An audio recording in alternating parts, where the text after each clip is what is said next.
I think we can start. Hello, everybody. Welcome to the this panel of answering the question of the economic benefits of having a DPO for a company. It's what a new question. I have the pleasure to introduce this to moderate this panel. I'm Emeric, the head of the economic analysis team of CNIL, the French Data Protection Authority, and this is a question which we have made a research on in my economic unit, which we have founded 2 years ago within CNIL, applying the cost-benefit analysis to privacy regulation, which can give a good result in terms of policy assessment and policy making. As I said, the topic is quite new because usually if you take the older perspective, the idea that the DPO is a legal requirement and a cost for a company, and the benefits of having a DPO for a company. Not only in terms of compliance, but in terms of economic benefits for the business are often underestimated, often underperceived. So we wanted to enlighten this topic today with the wonderful reference panelists you have in front of you, answering four types of questions. The first one, what are exactly the economic gains associated with having a DPO? Second one, should the DPO be considered as an asset or an investment for a company, and why? And why? Because it's not just the idea is not just to say it, but to demonstrate it, to show it practically.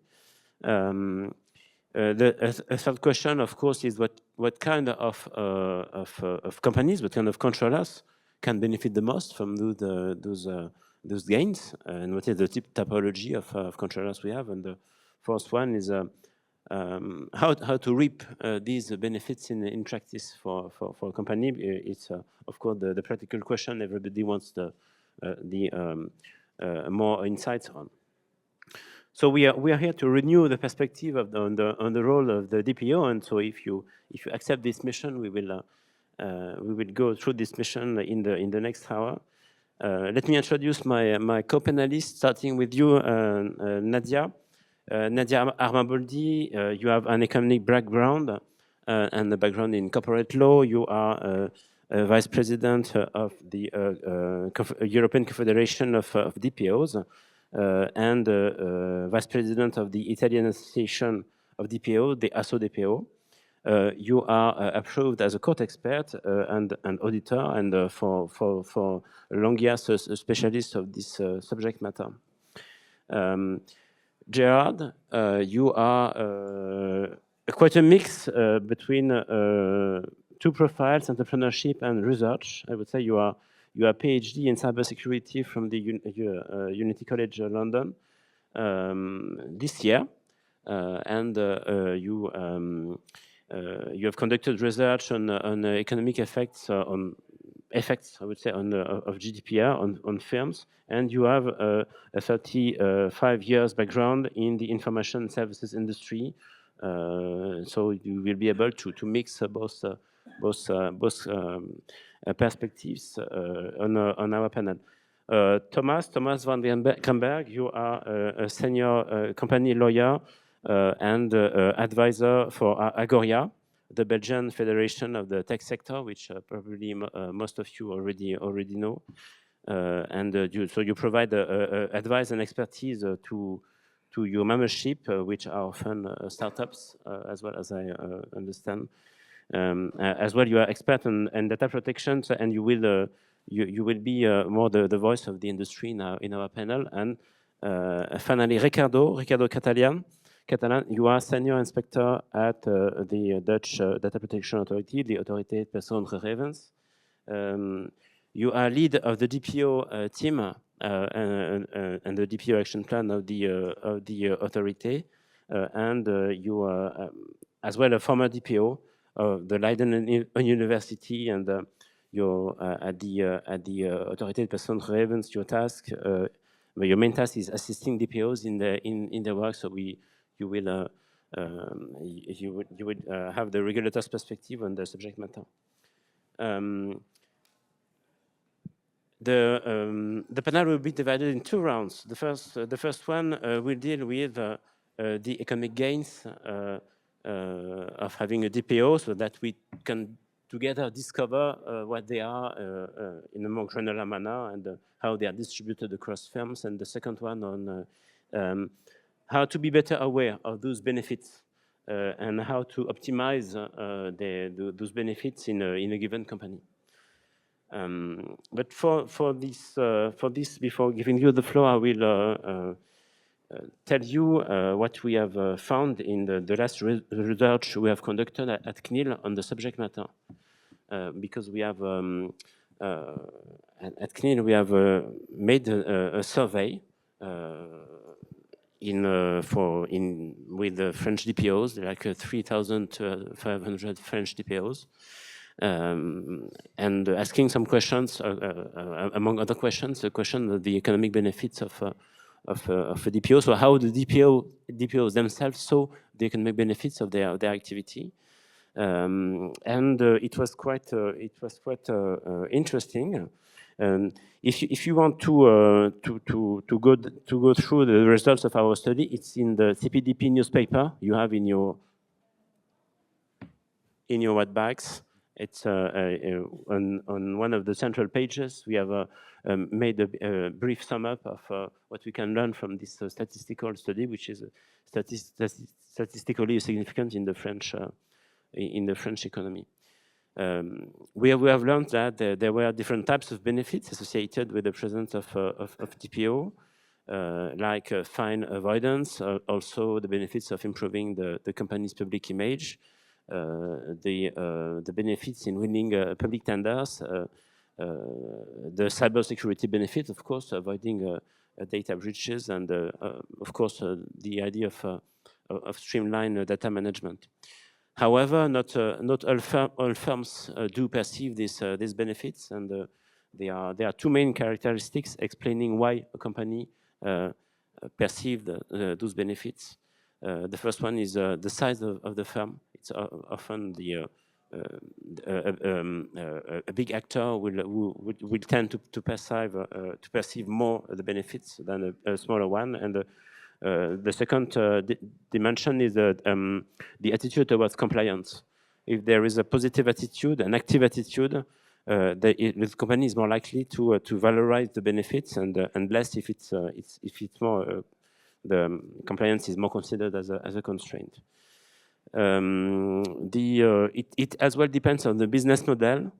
The business model, depending highly from the data, have particular characteristics, and the DPO have a particular role, so they are more likely to be seen as a leverage for business and for profit, and they are more likely to be considered as an investment.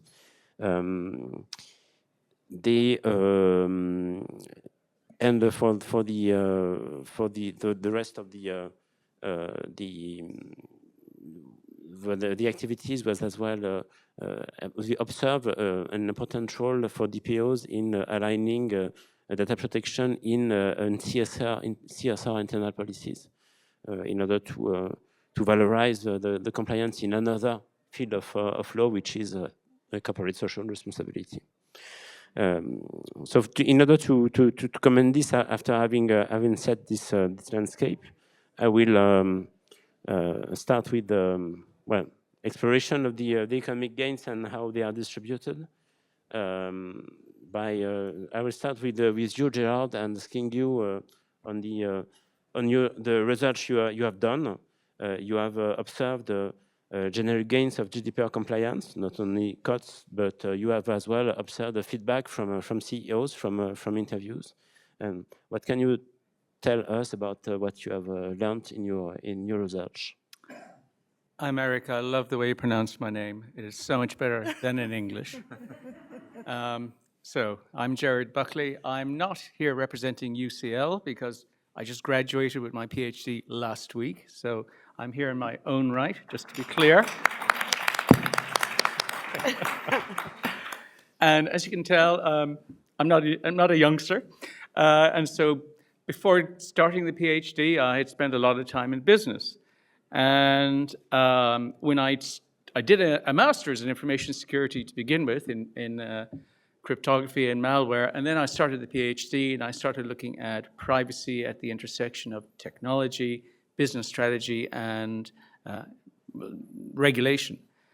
And of course, when you start looking at that, you look at GDPR. And for the life of me, I couldn't figure out why it seemed to be getting positive press, because I thought to myself, I can see what's in it for consumers, they get more rights. I can see what's in it for regulators, they get more power. But for the life of me, I can't see what's in it for the companies, because they just have to pay to do it. And it seemed to me like it was all pain and no gain. And when I looked at the research at the time, I found there was this amazing amount of academic research and by management consultancies prior to 2018 saying all these amazing things will happen to you once you've implemented GDPR. And then the coverage just fell off a cliff afterwards. So I went to my supervisors and they were a bit alarmed because, I mean, this was the computer science department. And I said to them, I would like to look at what are the benefits, if any, of GDPR to business. So I was not looking at DPOs per se. I was just looking at GDPR. And what I did was slightly different to what I'd read before, which was generally most surveys had been either of data professional sort of functionaries, DPOs in that profession, or people in information security. And because of my background, I wanted to include marketing and sales and HR and upper management as well. So that's what I did. And in the end, we agreed on 2 research questions. And the first was, what are the perceived benefits of GDPR to business? And the second was, where are those effects of GDPR felt within a business? Because when you write a paper, you have to have a research question. And for this particular paper, this is the very first one I did, and I did it in 2021. So 4 years more earlier than Imerics, although actually there's quite a lot of overlap between the findings. And it was in the depths of COVID. And in some ways, actually, that worked out really well because I was able to interview CEOs at home through Zoom or Teams, and they were quite relaxed, and it was a bit of a diversion, from the day-to-day stuff. And I took a very, very expansive view or definition of what benefits were, because benefits in business come in many different guises. So you have direct or indirect benefits. So direct benefits, you can see the cause and effect. Indirect benefits, it's not as clear-cut. You can have hard benefits or soft benefits. Now, hard benefits, generally speaking, you can quantify. And in business speak, it either means increased revenue or reduced cost, whereas soft benefits tend to be a little bit more intangible and defy measurement. Then you've got planned benefits and unanticipated benefits. And then finally, there's something about benefits that makes them susceptible to being in the eye of the beholder. So what's a benefit to me in my department may be a disbenefit to you in your department. Or what's a benefit to a company may be a disbenefit to society as a whole. Okay? So I'm not going to go through the entire paper. I'm just going to focus on what were the benefits. As you can imagine, if you ask people what are the benefits, they'll tell you what are the disadvantages as well. And then that led on to, well, all right then, well, how would you improve it? And then it goes on again to, well, okay, if it wasn't there, what would you be doing differently today? I'm not going to do that. So I'll just keep it really simple. There were 2 conclusions. And the first was, fines focused the corporate mind. And the second was, GDPR altered the balance of power in companies. So I'll just drop down one level from that. So if we take the fines angle, first of all, and sort of some of the direct effects of it, what it did was, and you got to remember now, I'm talking to people in 2020, 21, so it's still fresh. in people's mind. It definitely made corporations more privacy aware. It changed data use behavior. And at the end of the day, that's what regulation is all about. It's about changing behavior. And so in a world where privacy is becoming more and more important, GDPR allowed companies to catch up with their clients' desires and to serve them the data they only wanted to see, i.e. they didn't want to be seeing spam. It also changed corporate behavior. So they weren't hoarding data anymore because they weren't allowed to do it. And it just made them more responsible. And as one sort of CMO in a bank said to me, he said, I wake up at night and I think about data breaches, and I think about fines, and I think about the damage to our brand. And this is why it became so important at a board level. So in that sense, in helping companies to clean up their act, it sort of was a bit of a win-win both for companies and for society as a whole. So that's the first point, privacy-aware mindset. The second one was, it was a spur to change. Whenever you have a new regulation, depending on how different a company's business model and operations are, it may affect their people, their process, or the technology. And so for some companies, it forced through radical change. For other companies, it was quite superficial change. So for some companies, it sort of gifted them a reason to invest in new infrastructure. Now you might say, hang on, Jared, if I have to spend £1 million on new infrastructure because of a new regulation, how the hell is that a benefit? Well, what I would say is, if it is something you knew you had to do because you were stuck with all these legacy systems already and you just hadn't got around to it, then it probably is. But if you just did it, to satisfy a regulation, then probably not. But either way, once you put in new infrastructure, generally speaking, from it flows a whole load of new benefits, i.e. you have better data quality, better data management systems, better analytics, better information security infrastructure. The third was the area of reputational signal. And this overlaps with Imeric's research, but I come at it at slightly a different angle, in that for a number of people, they saw it as a trust mark, as a reassurance mark. In fact, I remember talking to one CISO, and he said, well, we have ISO 27701B, which goes to prove that we take security seriously. And so I found that if you spoke to somebody from PR or marketing, they thought being GDPR compliant was just brilliant. It's going to help our marketing no end. If you spoke to somebody in finance or in sales or general management, they just saw it as a cost of doing business. And they just thought, well, it's something I have to do. It's neither good nor bad. The fourth, I should say, was standardization. It not alone streamlined processes, but if we go back to the theory of regulation, the whole idea is that once you have standards, it encourages it encourages economies of scale. It gives people sort of comfort. It boosts the supply side, and therefore, in theory, there should be rapid take-up on the demand side. Well, what I found with GDPR, though, is that it had all of these sort of almost unintended consequences because of its standardizing. So I spoke to one small little company, and he said, the great thing about GDPR is in the past, when I was bidding for contracts for local authorities, every local authority had a different privacy policy. And it could take me a day just to answer it. Now I just say I'm GDPR compliant. Another international drinks company based in France said, well, our international launches are so much faster now, because now we have one set of text. We say, this is the GDPR compliant text that goes at the back of our bottles, and that's it, no debate. And finally, I spoke to a bank, and they said, well, you know what? In the past, we were at a bit of a disadvantage with some of our other competitors who sailed close to the wind. And what it's done is, it's sort of, whereas we had very, very strict compliance officers, and what we like about GDPR is that it has neutralized the advantage of the more aggressive sort of players. And so in a sense, he was talking about it had created a level playing field, which is, one of the things that the EU loves talking about. So that's the sort of like fines, focus the corporate mind, and some of the effects it caused. In terms of the sort of indirect, I guess, benefit or effects, was this change in the balance of power.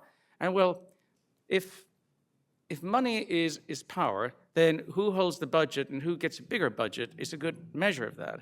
And most definitely, both the DPOs and the security people attracted more budget.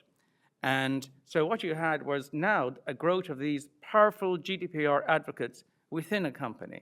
And the DPOs, generally speaking, sat in either the law or the risk or the compliance, and then the InfoSec people probably sat in either IT or information security. But of course, what it meant was you did have winners and losers. So the losers tended to be people who had great projects, but they just got pushed out of the way by all the GDPR projects on the way up to 2018. And it just basically crowded out a lot of IT for companies until probably about 2019, 2020. Another loser were just senior management, because in the past they had plenty of discretion. Now they had to involve these annoying information security people and DPOs in what were formerly just commercial-only decision-making.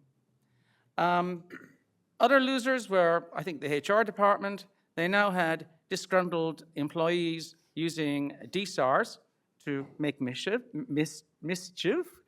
You had customer service departments who now had to deal with those as well. And as for the marketing people, the idea that they now had to go and ask everybody again, do you mind receiving more marketing communication from us? That was just a pain in the butt. Whereas with the winners, the winners were basically the people who hitherto were in non-commercial support functions. And they were, now suddenly they were being thrust into the heart of decision-making. And we may have a further discussion about whether or not those people nowadays, if they're going to be seen positively, need to evolve beyond being just people who say no. So I'll stop there. I'll just say that if you want to actually learn or read more about this, I have a paper. It's easy to find in Google Scholar, and it's simply called "It May Be a Pain in the Backside." Well, thank you, Gerard. We have learned a lot on what we can, and how the GDPR compliance can be an advantage for business. And it's true that a DPO, there is close link between close ties between the role of a DPO and compliance itself, because the DPO is the one who translates compliance into a reality for a firm.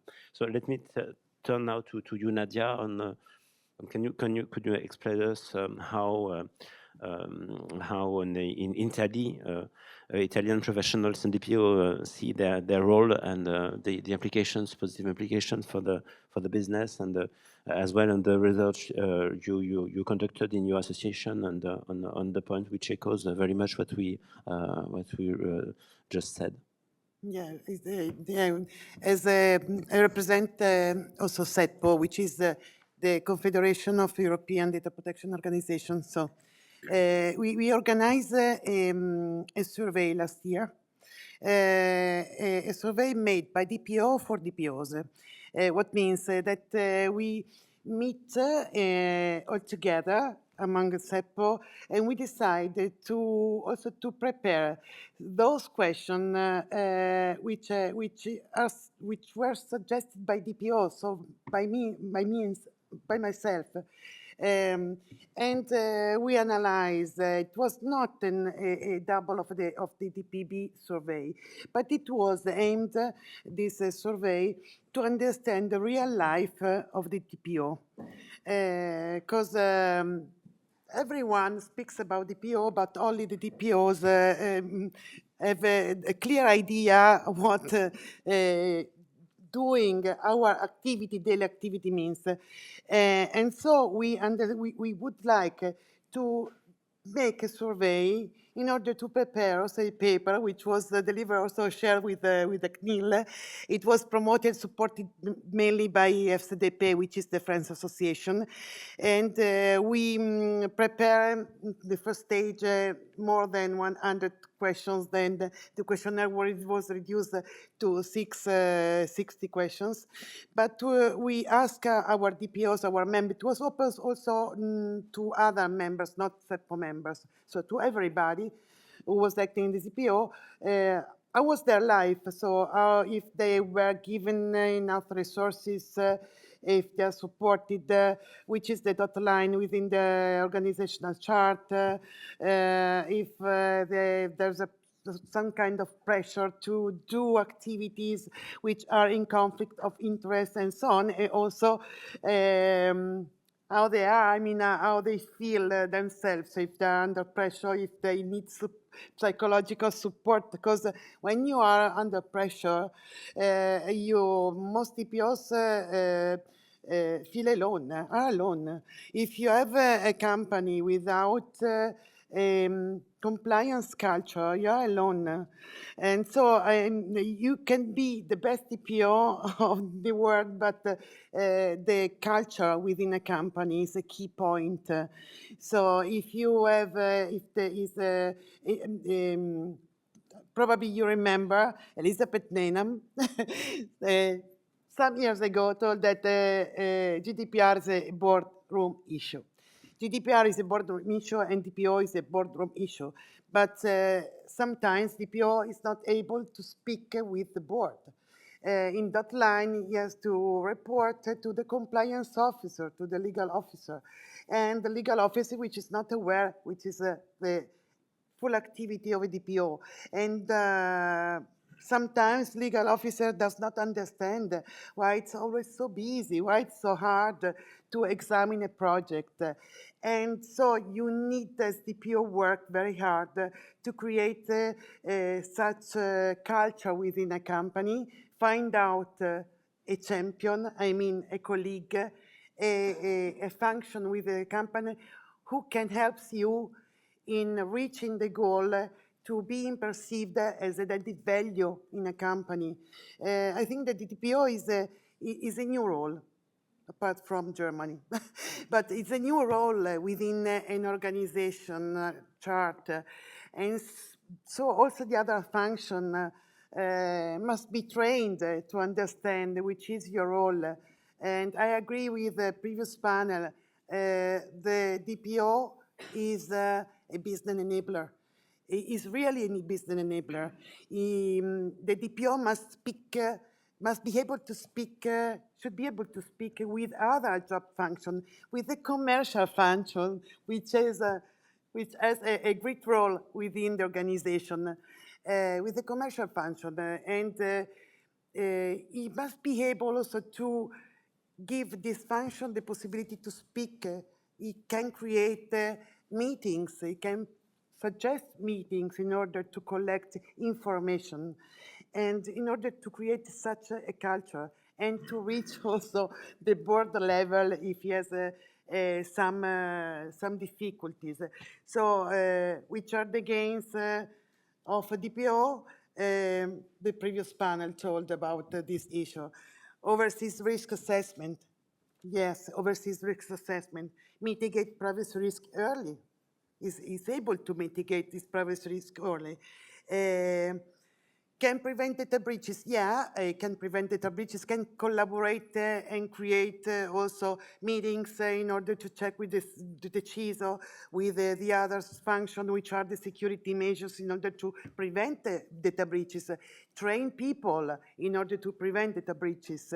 Obviously, there are a lot of hacker attacks, so we know. But it is really important to better manage the data life cycle and to have a good governance within the company. So it promotes accountability, it helps, but the key point is the company's culture, because it's the companies can help the DPO. Thank you for this concrete diving in the concrete activities of DPOs. And yes, we're on the company's culture. We will revert to this after. Thomas, what is for you how the question for you seen from maybe smaller or innovative actors and the role of DPO, the compliance for them? Do they have specific benefits or specific issues with the business part of the activity for DPO, especially on the B2B side of things? Well, thank you, Emeric. Well, it's a difficult question, I believe. I will now speak a bit more for the smaller companies and the medium-sized companies and startups, because that's where I deal a lot with in my role as an advisor for the tech sector in Belgium. And I believe that we have a differentiation to make between the short-term view and the long-term view. In the short-term view, companies think DPOs, it's a burden, it's a cost. There's no benefit at all. That's what everyone thinks about GDPR or thought about GDPR. So it's a huge cost. There are no benefits.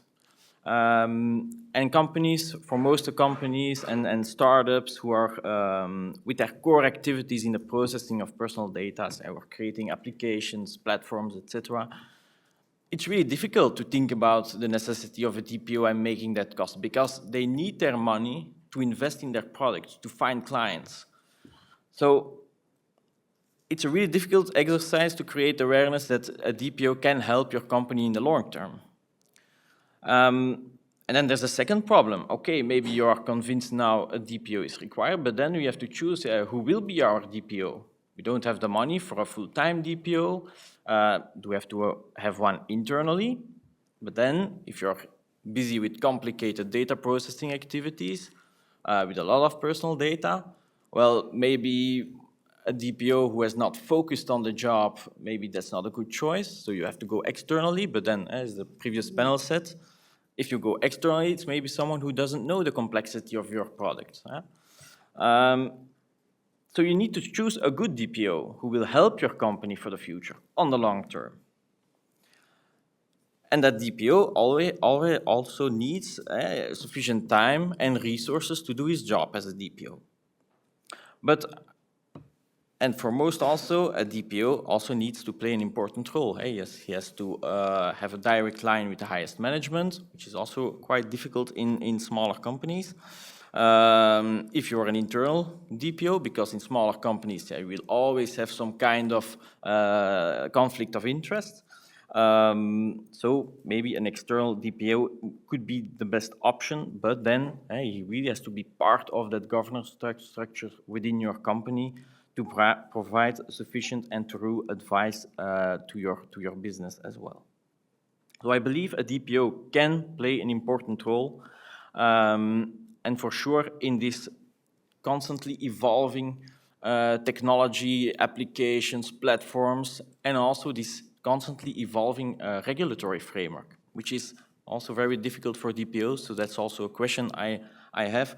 Will the role of the DPO evolve, or will he stick to the GDPR, or does he have to look into the new legislative framework, AI Act, Data Act, other data sharing questions, etc.? So that's also a very difficult question to ask and to resolve.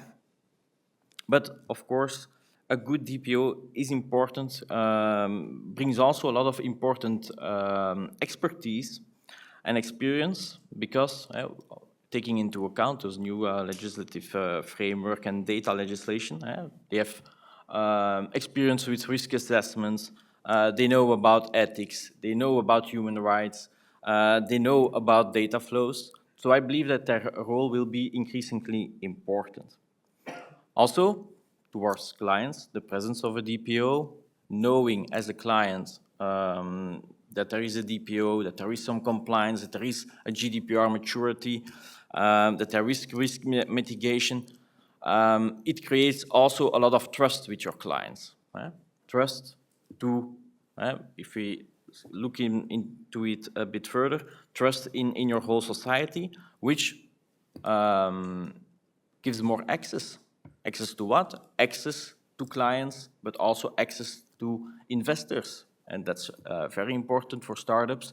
If you know, in the present, if there are audits from investors to look into your company, can we invest in them? GDPR becomes to play an important role, also in M&As, of course. So the trust, GDPR compliance, having a DPO can also help to find clients and to have investments in your company. So DPO on the long term is very important, and it isn't a blocker at all, I believe. It's an enabler. But I strongly believe it has to be a DPO with a pragmatic approach who understands the business from that company. And then I believe also that his role will become more and more important and that he will be involved sooner with different new projects within the company. The word long term is important because when we have in business, when you have one-off costs and long-term benefits, I could call it an investment. So it's an important perspective.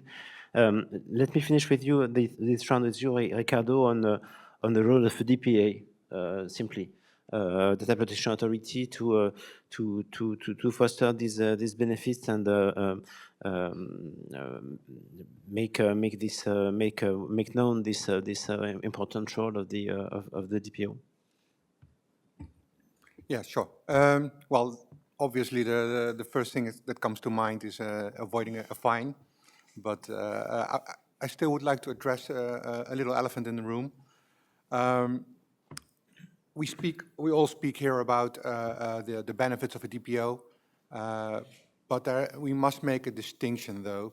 I think that a DPO that operates in an organization that has a fundamental flaw basically has no benefit for that organization. And I'm not going to name names here, but if your business model lacks a legal ground in the GDPR, then you're not looking for a DPO to help you solve that. It's just not possible. You will have a problem that's on a different level. However, a company or an organization that wants to do good and needs to navigate the GDPR can seriously benefit from a DPO. The DPO will give you a fresh set of eyes, has one agenda, it's GDPR compliance in order to protect the fundamental rights of data subjects. And I think in the boardroom, that can be a very refreshing sound. Having said that, the boardroom, I think Nadia was totally right when she said, this is, as they say in German, Chefsache, in English it's C-level, I think. It's interesting to see that I talk a lot about DPOs from my position. I talk a lot with DPOs, I talk a lot with CPOs, CIOs, every kind of functions. However, I rarely speak to the C-level. And if we want to make adjustments for and improvements for DPOs, then we need to address the C-level. Looking at this audience, which I like very much because you stuck with it till the end, congrats. I'll try to make it as entertaining as possible, but there's no C-level here. So this is something we should keep in mind, that somehow we have to transfer this knowledge to the C-level. Perhaps we should do it all together. Coming back to the question from Amerique,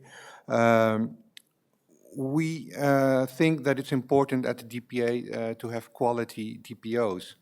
That is a first parameter, a keystone that you have to touch in order to have a benefit from a DPO. A DPO that's not up to his or her task will retrieve into saying no just to be on the safe side and so on, and it becomes no longer an enabler but a blocker. So we are convinced that a good DPO is key for an organization.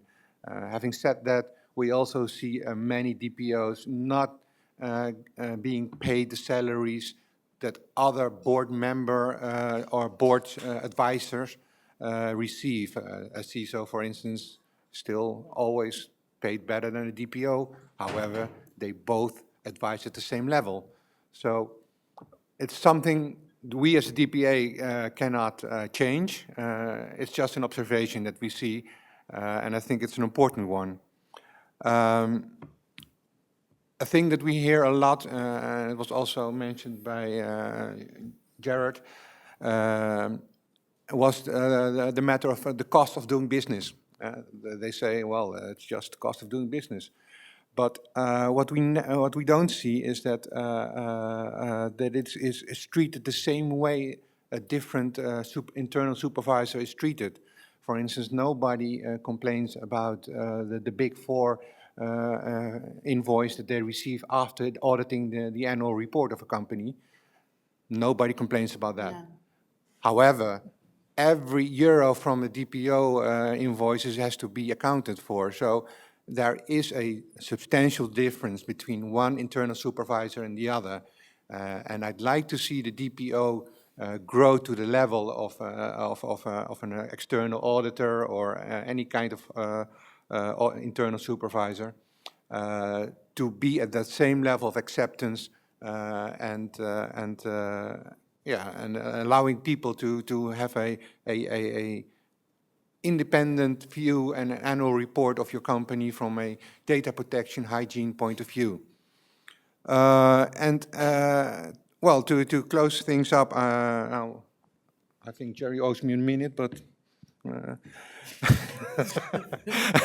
no, I think the important thing is that in order to improve the quality of DPOs, I think, and that's my call to academia, perhaps here in the room. I think it's time to have a full-fledged DPO education at the bachelor and master level, where you are taught all the required skills that you need as a DPO.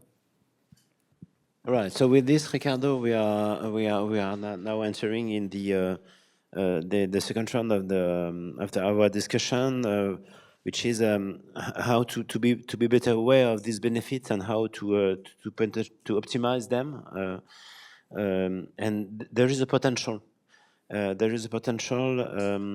In our research, we found that for 31% of the DPOs answering to the survey, their role was perceived as a constraint, and it was perceived as a leverage for 69% of them. So this is something quite important if you think about their role. Even when we subdivide into big firms and small firms, within small firms you have still 36% of the answering DPOs reporting that for their entities, compliance and their role can be seen as a leverage. So, so we really have a potential to harness in optimizing the role of DPO and making recommendations in that regard. So, so Ricardo, you told us about the importance of the quality of a DPO and the positioning, but in terms of what are your recommendations in terms of raising awareness of companies and raising the consciousness of those benefits as opposed to, I would say, a more classical enforcement based on fines or on controls? Yeah, so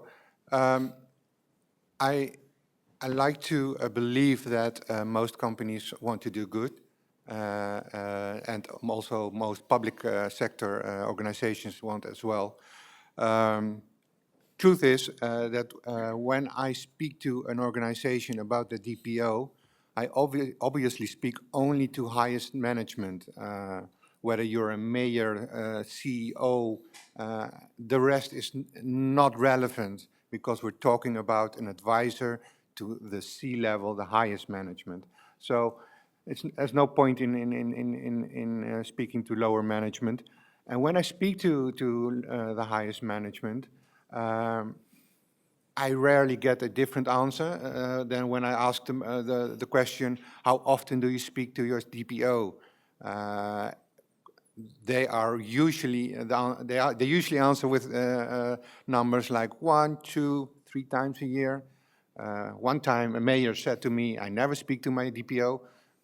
He was very frank, and the DPO was sitting next to him. He punched him in the side. He said, we have our quarterlies. Oh, yes, he said, we have our quarterlies, he answered to me. But basically, it had no impact. It's just window dressing then. So speaking to higher management, having a very close relationship to higher management, I think that is key for a DPO. And the reason I say that is basically the dynamics that comes from that. At the very moment an advisor is very close to highest management and advises management, and whether management follows its advice or not, that's not relevant. The DPO will go into the organization and say, look, I have advised on this. This is the decision that was taken by highest management. And I'm going to monitor you, director of HR, of marketing, how you do.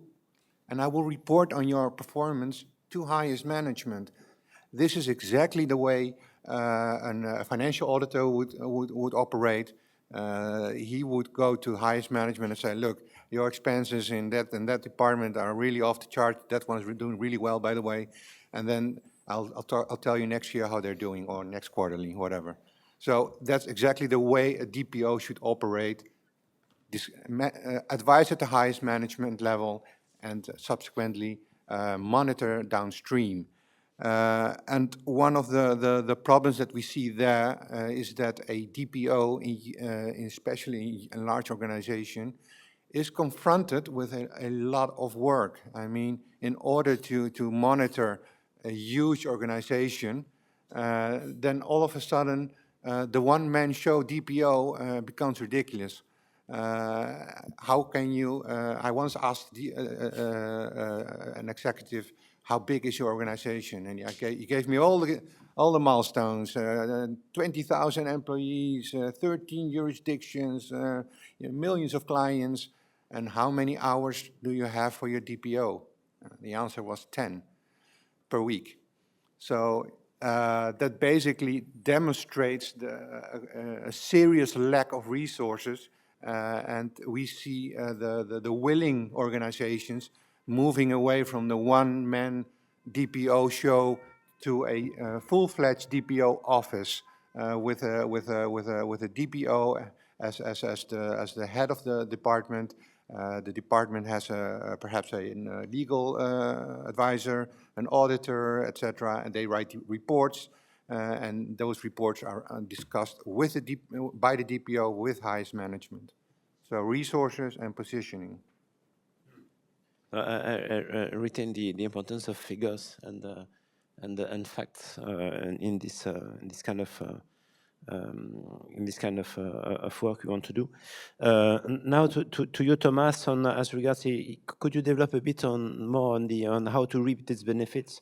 Because some are well known for the ecosystem already, but some are like new and need more communications. Could you elaborate a bit more on this? Yeah. So how optimize and strengthen a DPO is also an important question. And I wanted to first maybe give some impression of Belgian legislation, which is interesting as well. I believe that the Belgian legislature is on its good way, because, for example, in the Belgian Data Protection Act, it imposes if you're processing personal data under instruction of a federal government, you have to have a DPO if your processing is high risk. We have also the local legislation, which imposes to have a DPO if you're processing data for governments. So in public procurement, you see it's quite usual. And we see also in contracts that it's more and more required to have a DPO. Last week I advised one of our members where we saw that one of their clients was really requiring you need to have a DPO. You enter into the conditions. If you do not have a DPO within that deadline, we will not go further into contract with you. So that was also a first to me. It was a big company requiring that. But it's interesting to see. So from the one point, the legislator imposes to have a DPO, which strengthens its position. And you see also that it flows into the B2B sector as well.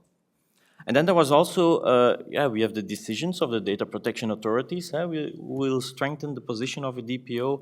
And you see that the awareness has been created within companies.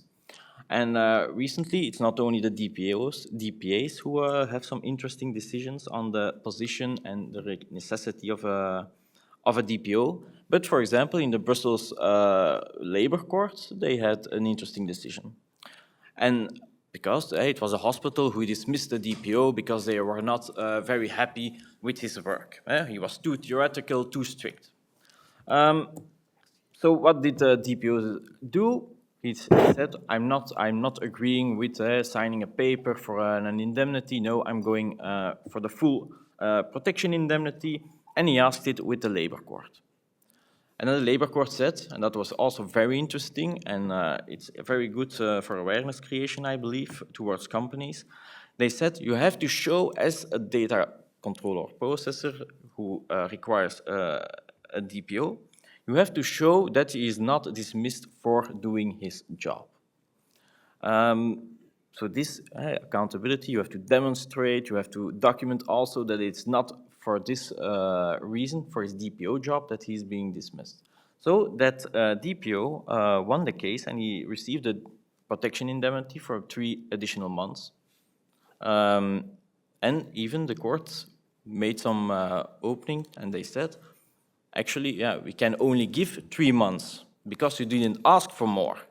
So this gives an opening that a DPO can ask for more. So it was a very interesting decision because it shows that the position of the DPO is strengthened, and I believe awareness will be created so that the DPO and the function of the DPO will be much more taken into consideration and become much more important. Small thing I wanted to add about being too theoretical and too strict. That's also something you hear quite a lot of companies who they say, DPO, that's a blocker, it's not an enabler. But there you see the difference between a good DPO and a bad DPO, I believe.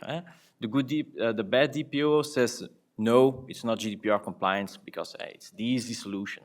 But we don't want easy solutions. We want a challenge. We want a good solution for the company who is pragmatic. Of course, you only have an advisory role. So final responsibility is for the company. But a good solution is always better, and you see that it also helps as a business enabler. Because you will gain some contracts with clients and with governments if you have a good DPO. And we also see when you're doing some contract negotiations and you have a DPO or a privacy expert within your company, you see also in contracts that it may evolve much quicker. Sometimes you would think, oh, another one at the table, it will slow down our contract closure process. But I've seen in quite some cases that that's not the case at all, because if you're speaking between DPOs, you can really check the boxes quite quickly. You have the same understanding about what you mean. You understand the risks. You're proactive. I believe it can be a lot quicker to conclude also some contracts. So, that's why I believe that the DPO can really strengthen your organization and with your clients. And Thank you. The idea of understanding the risk of the company is, of course, key in this regard. Gerard, what can you tell us about how to reap the potential and increase the acknowledgement within companies of the role of the benefits, and maybe develop a matrix for how to measure or illustrate this topic? Okay. Of course, it depends on the activity. I have no research whatsoever regarding metrics for DPOs. And I think that's in a too hard to do box. I was expecting you to ask me about how to strengthen and optimize a DPO, and I think my answer would be simply DPOs need to become salesmen or women. There are things that are in your control, and there are things that are out of your control. A story. In my first job, we had a software and hardware lab, and then we had a production line. And I remember one day going down to the floor and going to the office of the production director. And he was there, chatting away to one of his colleagues. And I sort of jokingly said, do you ever do any work around here?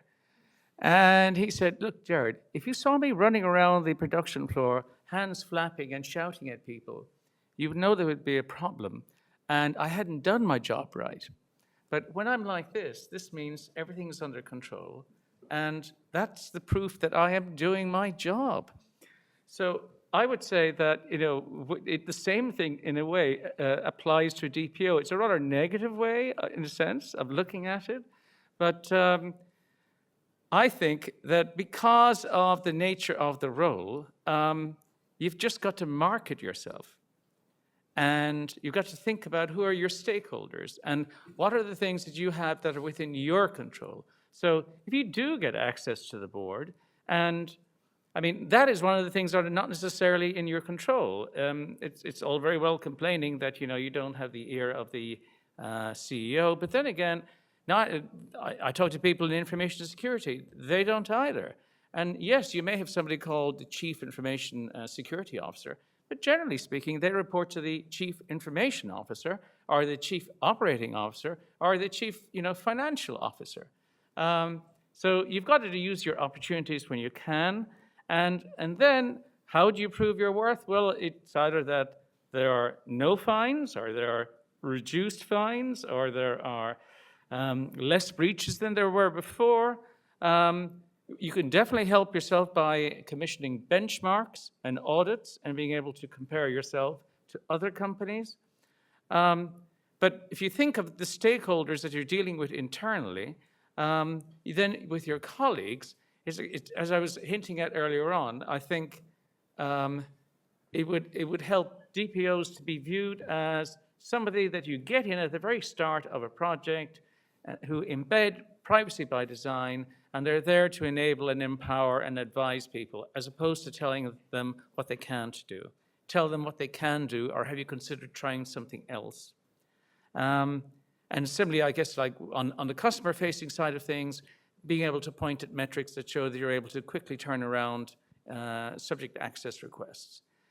And then finally, I mean, with your relationship with the regulator, I mean, in a sense, if you are good with them, you are the channel, you are the broker. You can control the communication between the Data Protection Authority and your company. And I guess this is one of the things that you don't have control over, but I genuinely do believe that the role and the power and the influence of the DPO is intimately linked to what the regulator does in your country. And if they are enforcing the regulations. And so you do have this bizarre situation that, in Italy and in Spain, they will issue more fines in a week than the regulator in the UK or Ireland will, in a year. And so I would be keeping an eye out always for what's happening in your own sector and bringing it to the attention of your seniors as soon as something happens in your sector. And of course, double checking that you already covered that. And if you haven't, being able to go to them and say, see what happened to our competition? We need to do something about this straight away. Thank you for this extremely valuable recommendations for DPOs.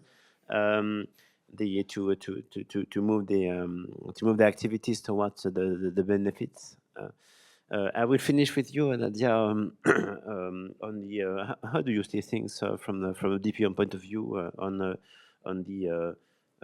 can the benefits be measured and how to foster the privacy culture you were talking us about?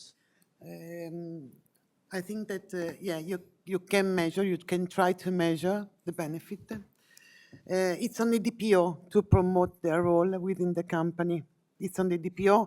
It's on the DPO to accept the role within a company. Because I think that when you speak with the company, if you are hired as an employee or if you are under signing an agreement, an external DPO, you need to have the possibility, you need to have, the feeling to understand if that company is the right company, where to go and where to work. You can understand, I refuse some agreements. Once a company, when I discussed with the company the agreement as external DPO, I was told, okay, now I want a DPO. Why do you want a DPO? It's voluntary DPO, because then I don't want to hear anything about data privacy. I cover all my risk. That's no DPO. DPO is not. No. Sorry, no. I refuse. Not. I didn't sign that agreement. I think that you need to speak with people and you need to understand if that the right company. The company on the company side select the right DPO. Select the right DPO. Do not select a lawyer, because that's a legal issue. With a lawyer, that's all okay. It's a lawyer, must be a lawyer, or must be an engineer, because you need an engineer. It's technical. Now we have AI everywhere, so I need an engineer. No, you need the right person who is able to understand your business. You need also an expert, not a junior. I'm not against the junior. I was junior many years ago, but you need to learn now, to understand the company's language. You need to understand the business. You need to be able to be perceived as a business partner by the other functions. So that's the only way to create your own role and to organize the role. I'm currently acting as external DPO of a group of companies. Okay, and we decided the last year, because we have AI everywhere, we decided to meet at European level quarterly and at global level remotely and in person once a year. There are a lot of group of companies, but it was really interesting and useful for everybody also to promote themselves within the different subsidiaries, because we share ideas, we share knowledge. When we had, for instance, new legislation in China, it was very hard to manage China, really hard. So Chinese colleagues train us on China's legislation, on the key point of China's legislation. The same on Korea, because Asia is a nightmare. And we, from our side, informed them on our approach, and we were able to create a common approach, like the MasterCard told in the previous slot, in the previous panel. A common approach. So we create common documents, standard document, and then we were able to localize the document based on local legislation, sharing the localization, so that it was also an exchange of knowledge, But you need to have people who trust in their role, We invest a lot of hours to study, because it's really hard nowadays. For instance, due to AI, I wanted to understand AI. I have a legal background, so it was quite hard for me, but I'm used to speak with engineer, with CISO. I like to understand. I'm curious, really curious. And so they're able, they support me, and they clarify me in a basic language, technical issues. And that's a really an added value. So in order to understand AI, I attended a course at MIT and the Massachusetts Institute of Technology. I studied 4 months all night long with my daughter, which was crazy. So totally like a student, that's crazy. My daughter, Mama, yeah, you can. Yes, you can. Okay, I'm Obama. And but it was really important to understand in order to be able to speak with other people. I can promote myself in company. DPOs can promote themselves in company and can put a DPR. Another example, I prepare an annual report for the board of directors, for the board. An annual report where I discuss, I inform them all the meetings I had, all the questions I had, all the data subject rights requests managed, what we did also, I promote also other functions. Oh, the size, we made a cybersecurity meeting. We understand all these issues. So we deliver this knowledge within the company. I speak also with, the secretary, in order to understand. Did you understand this knowledge? What high level, low level?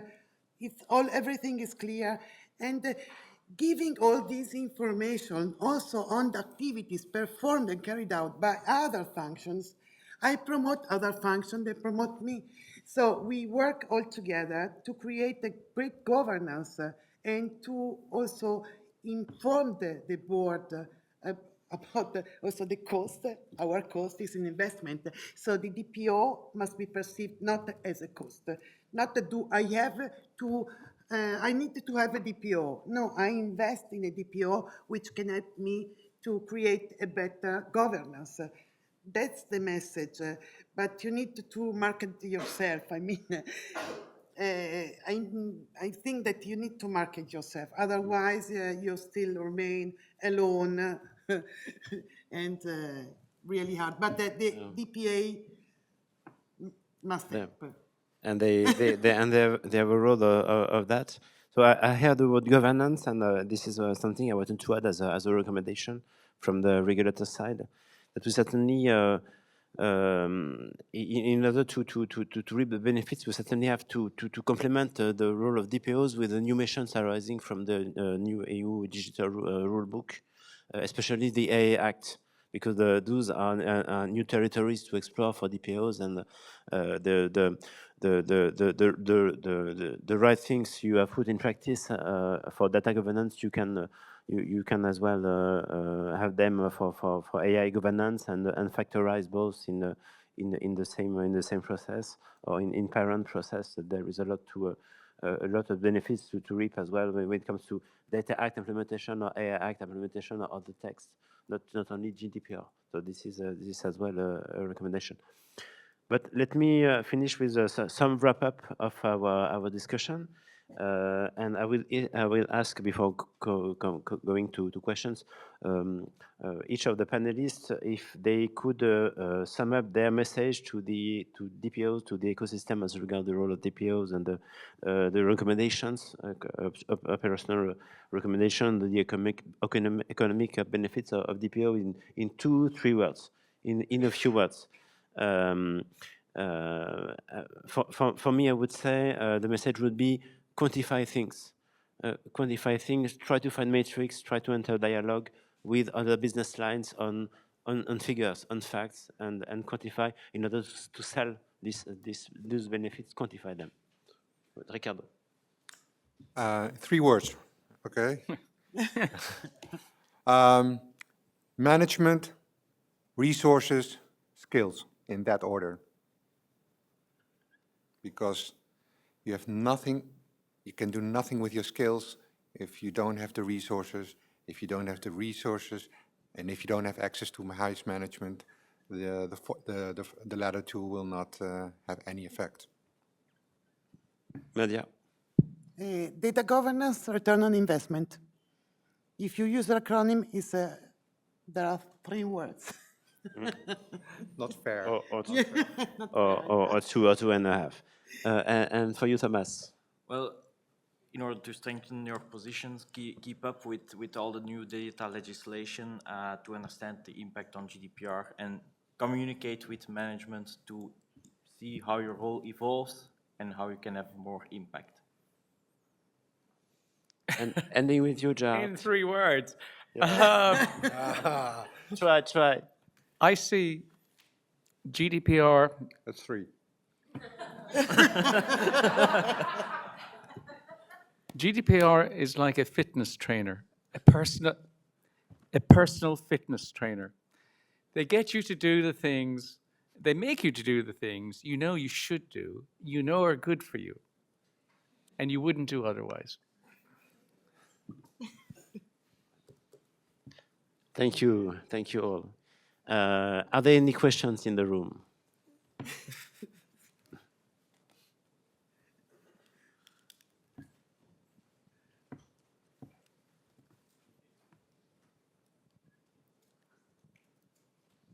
Yeah, so one of the things that as a DPO you start running into, I think, is that it's your role to signal risks and problems. However, it's not your role to fix them, but there is an expectation. So how do I sell myself if I'm not fixing your problems? I'm just telling you they are there. So I'm interested in how you would respond to that. Yeah, you find out the risk, you fix the risk, and someone else has to solve. Yeah, you're right. The expectation is that the DPO solve everything, does everything, prepare documents, prepare data protection impact assessment, prepares everything. So it's DPO. You're right. The expectation is that the guidelines on DPO state that DPO cannot prepare data protection impact assessment. It's not the function who prepares data privacy notices, does not decide the purposes, suggest, recommend. That's the role of the DPO. But it's a problem. It's a critical issue. I know. From I a- know. From the DPA point of view, I know. I want to be real clear. Yeah. The DPO does not engage in executing the GDPR compliance. And the reason for that is quite simple. There are 2 reasons.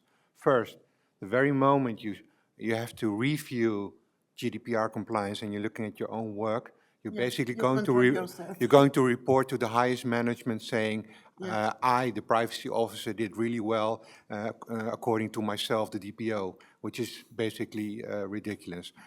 Making another analogy to the financial auditors, nobody in his right mind asks the financial auditor to help out in bookkeeping. Yeah. Because there has to be a strict separation, and that when you report to the highest management. The second reason is that you have an ombudsman function as well. So when a data subject has questions about the processing of his or her data, you're going to say this exact same thing. I reviewed and I think I did a really good job. So there's nothing to see here, Mr. or Mrs. Data subject. So you have to keep your distance from the execution of data protection compliance, so you can actually be the independent voice regarding data protection. Sorry, one issue. I needed to inform the authorities anyway that you can find selection of job posting, okay, to select DPOs. And when you see the description of what is requested, the person willing to become a DPO of that company, you find that the DPO is requested to prepare DPS, to prepare notice, to prepare all these things. So that's why I tell you, we need also DPA's help, because we can clarify, but when you see this job posting requiring DPO to prepare DPA, to prepare a lot of documents which the DPO is prevented to prepare, otherwise control himself or herself, That's the help that we need from the DPAs, help to respect the conflict of interest, because it's really hard for a person who is willing, who is searching a job, who is willing to move from a company to another, who participate to attend. Also in public entities, the same. They publish this job posting requesting DPO to make activities that they cannot carry out. And that's the issue. I think that in this case, we need DPA's help. I know that it's hard, but strongly underlying the issue can help this company and also public entity understanding that they cannot put in job posting. I think I was really clear. I, Yeah, 'cause Clearly, it's, we all If I- agree on that.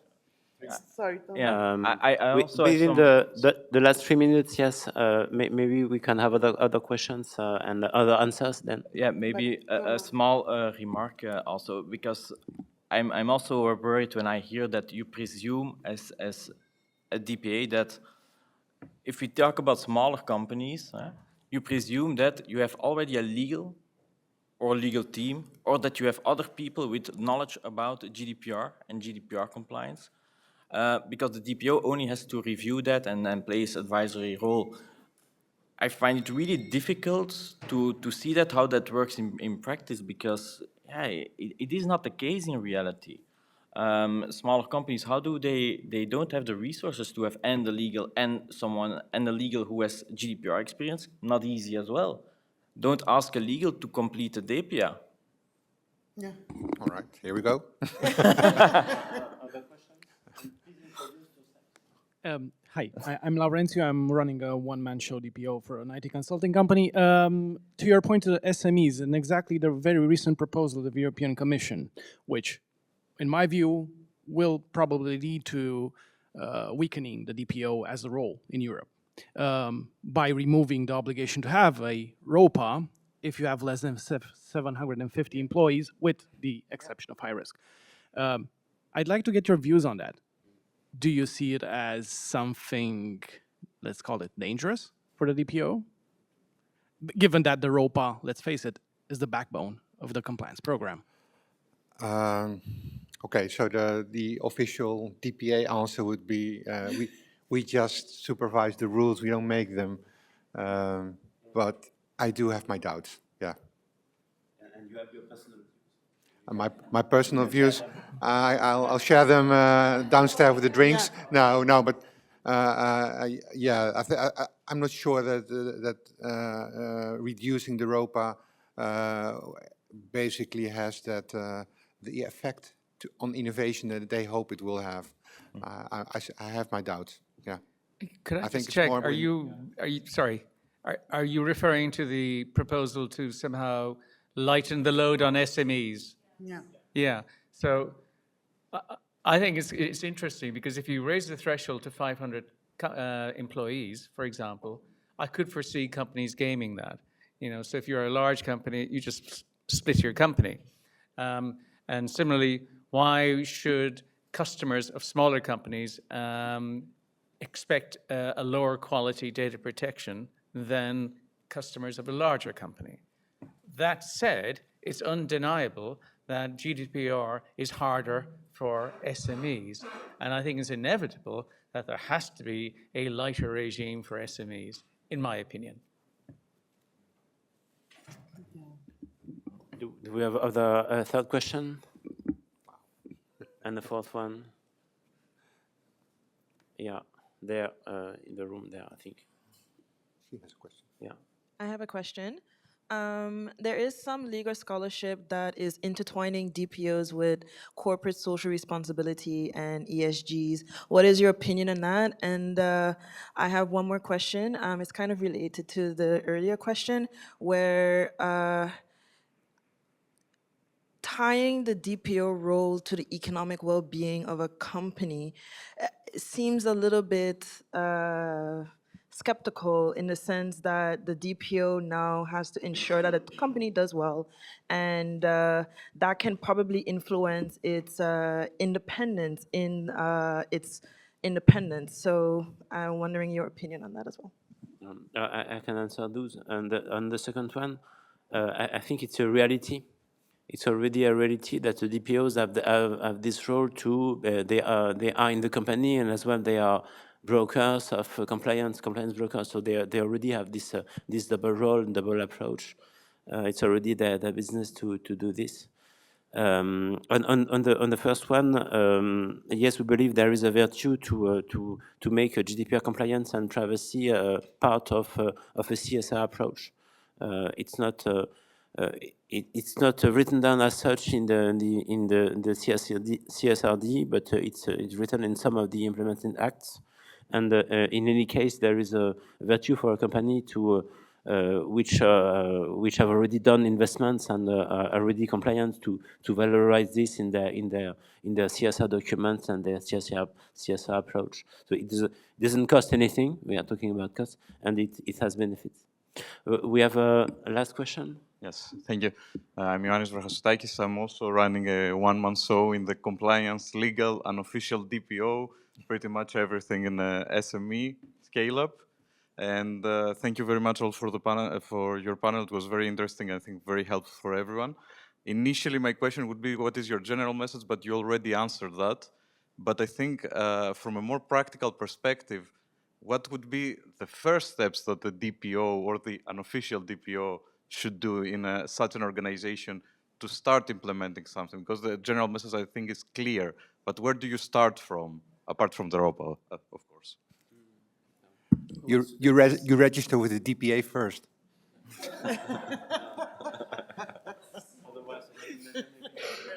Before starting with the ROPA. Anything first. Before starting with the ROPA. What is the first move, Nadia? The first, I'd like to meet. Usually, I'd like to meet the first line, C-level, and also lower level. And I usually make a data mapping and interviewing. The first, and that's why the ROPA. So this simplification is crazy because by means of the ROPA, you data map. So you eliminate the ROPA, and how's the data mapping? The message to companies is no ROPA, no data privacy.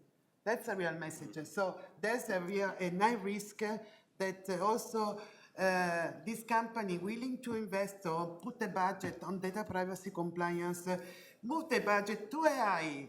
Okay, so we already see the budget moving from data privacy to AI in companies. So if you need a person to increase your team for data privacy, no. For AI, yeah. So that's why DPO must learn AI. So if I sum up your message, follow the money. Follow the money. Yeah. With this, I think we can. It's time to conclude our roundtable. May I just say, I could answer it in one word: audit. Audit.